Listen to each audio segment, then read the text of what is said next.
Shalom Bapak Ibu yang terkasih di dalam nama Yesus Kristus. Dalam perjumpaan kita di pagi hari ini, saya yakin semua Bapak Ibu dan saudara-saudara dalam keadaan sehat dalam perlindungan Tuhan. Dan sebelum kita merenungkan kebenaran firman Tuhan bersama-sama, mari kita bersatu di dalam doa.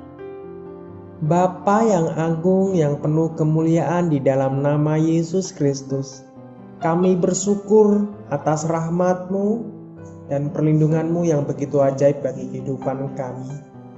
Kami sadar hingga pada saat ini Tuhan, itu semua semata-mata anugerah yang daripada Engkau yang Kau limpahkan kepada kami. Dan kami akan merenungkan sabda kebenaran firman-Mu.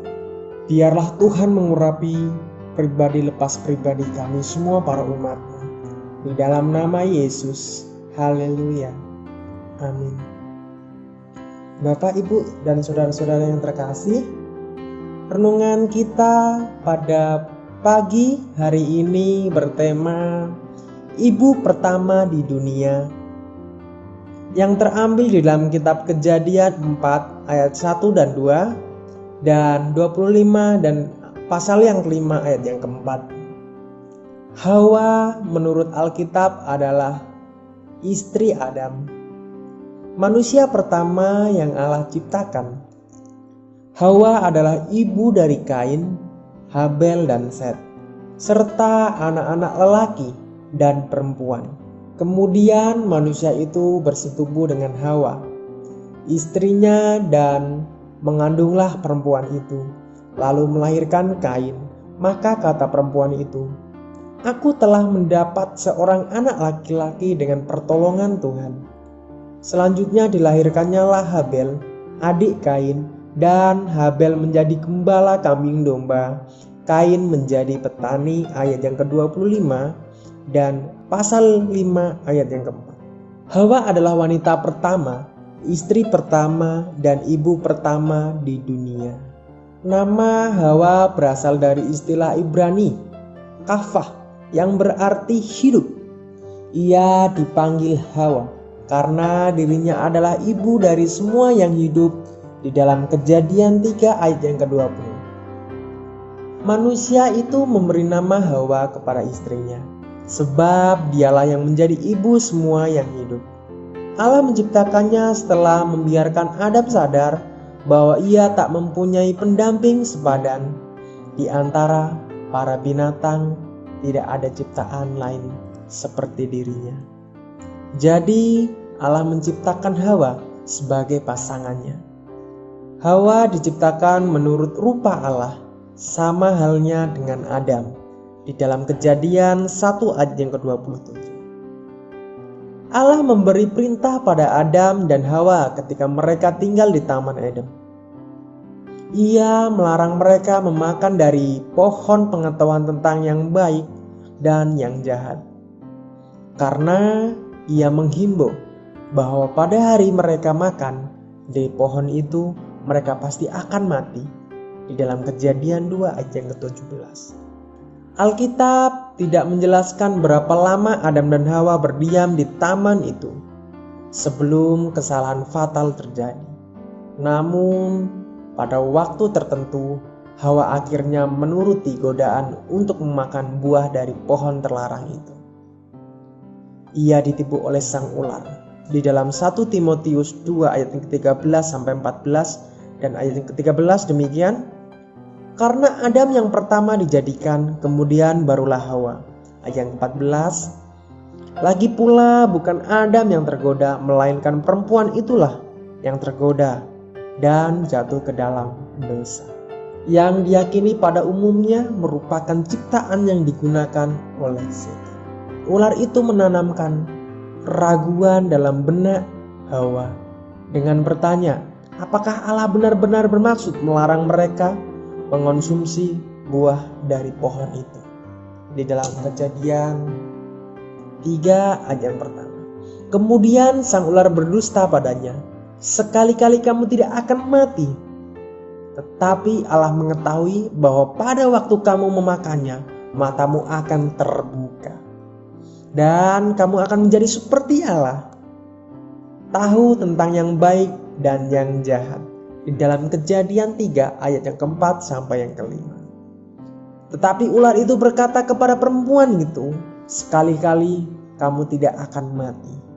Tetapi Allah mengetahui bahwa pada kamu memakannya, matamu akan terbuka dan kamu akan menjadi seperti Allah, tahu tentang yang baik dan yang jahat. Hawa mengambil buah itu dan memakannya dan memberi sebagian kepada Adam, suaminya, yang juga ikut mengonsumsinya.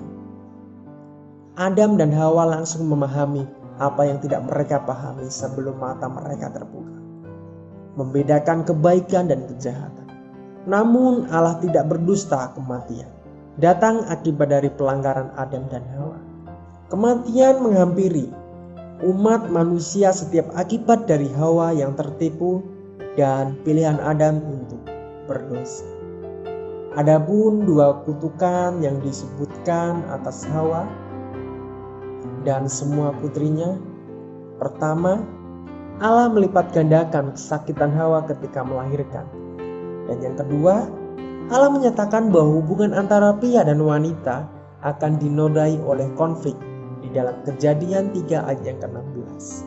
Firman-Nya kepada perempuan itu, susah payahmu, waktu mengandung akan kubuat sangat banyak. Dengan kesakitan engkau akan melahirkan anakmu, namun engkau akan berahi kepada suamimu, dan ia akan berkuasa atasmu. Kedua, kutukan ini benar dialami oleh setiap wanita di sepanjang sejarah. Meskipun ilmu pengobatan kita sudah kian maju, namun melahirkan anak selalu ditandai oleh kesakitan dan stres bagi kaum hawa. Meskipun budaya kita semakin maju dan progresif, selalu ada aspek persaingan antara pria dan wanita, penuh dengan perselisihan. Hawa adalah ibu segala yang hidup, dan yang pertama mengalami kutukan-kutukan ini. Akan tetapi Hawa serta Adam akan ditebus karena Adam kedua, Kristus, yang tidak berdosa. Di dalam Roma 5 ayat 12-14, karena sama seperti semua orang mati dalam persekutuan dengan Adam, demikian pula semua orang akan dihidupkan kembali dalam persekutuan dengan Kristus. Manusia pertama Adam menjadikan makhluk yang hidup, tetapi Adam yang akhir menjadi roh yang menghidupkan. Di dalam 1 Korintus 15 ayat 22 dan 45. Amin. Mari kita berdoa. Bapa, kami bersyukur atas karya-Mu di kayu salib, sehingga Engkau menebus kehidupan kami, sehingga Engkau melayakkan kami sebagai anak-Mu yang Kau pilih. Terima kasih atas karya-Mu bagi kehidupan kami. Kami mohon daripada Engkau, Allah yang selalu mengurapi dengan kemurahan Tuhan.